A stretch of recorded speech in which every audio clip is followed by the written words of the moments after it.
Yes, our chair, the Honorable Minister Aden Mohammed, members of the panel, Excellency, my friend Jan Chandra Acharya, Under Secretary General of the United Nations, Fred Aga, the Deputy CEO of World Trade Organization, and my friend from Trinidad. I had the privilege to meet you at home in Trinidad, the Deputy Secretary General of the Commonwealth, Mr. Deodat Maharaj, Excellencies, Honorable Ministers, leaders of delegations, ladies and gentlemen. First, I want to give you indulgence that because of the startup of a program for the week, we have been slow off the mark in this session with other activities associated with UNCTAD 14, but also to express my appreciation that this forum is for us the first step in the UNCTAD 14 conference. And therefore, I want to bid you all welcome to Nairobi and thank the organizers and facilitators for giving us the first event of UNCTAD 14. Mr. Chair, I request that I will make my remarks but withdraw because of other administrative activities I have to be involved in, and invite my very able colleagues up front to continue with the panel discussion. We at UNCTAD are proud to be associated with the Global Commodities Forum 2016, and also to thank the government of Kenya for according us the opportunity to revisit commodities 40 years after the most significant concerted effort to open dialogue between the South and the North on commodities, which was done at UNCTAD 4 in this amphitheater where we're sitting today.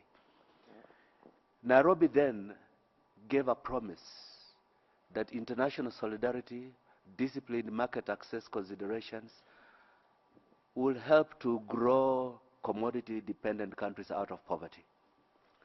40 years later, we don't have terribly much to celebrate.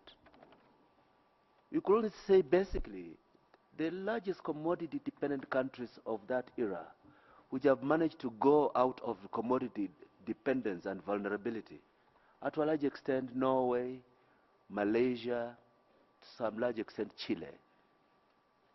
And the story ends there.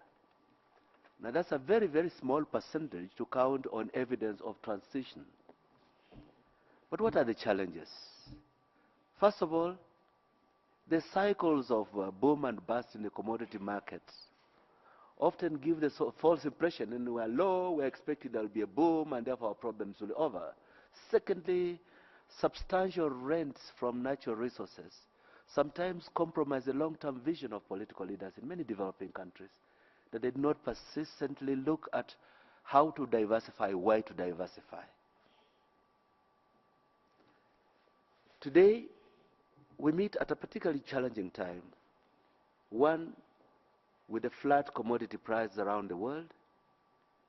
Two, with the evidence of recommoditization in some parts of the world that had actually started transiting, like substantial sections of Latin America.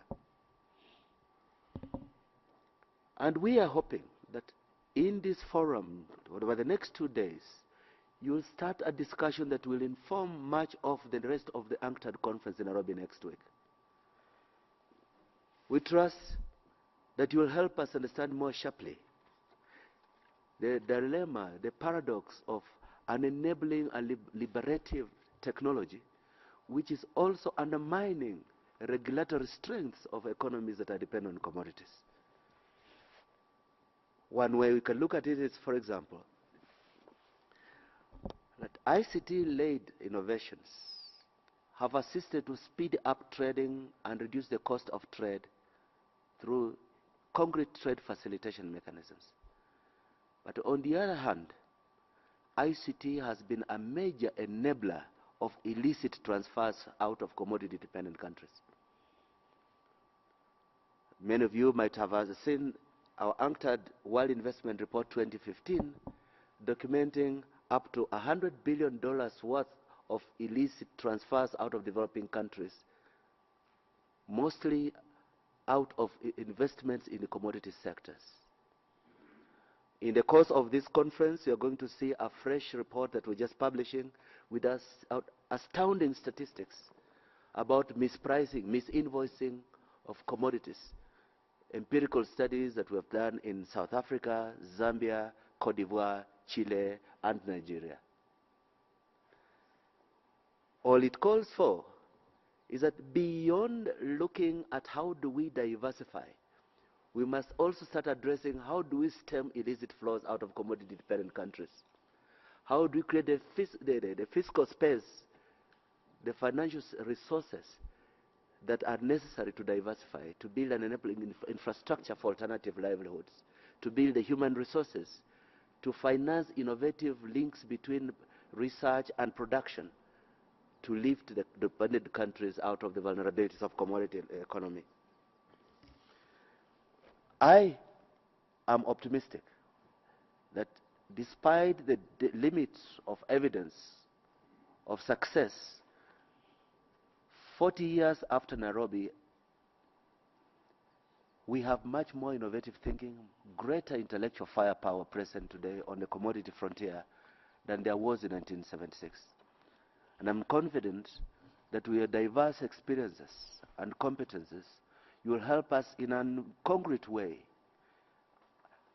contribute to the major theme of UNCTAD 14. How do we move from decisions to actions? What will be the blueprint of strengthening countries that have been so vulnerable to excessive dependence on commodities in the traditional way that we are dealing with across the next 8 days? Thank you very much for your kind attention, and I bid you all welcome to Nairobi and welcome to UNCTAD 14.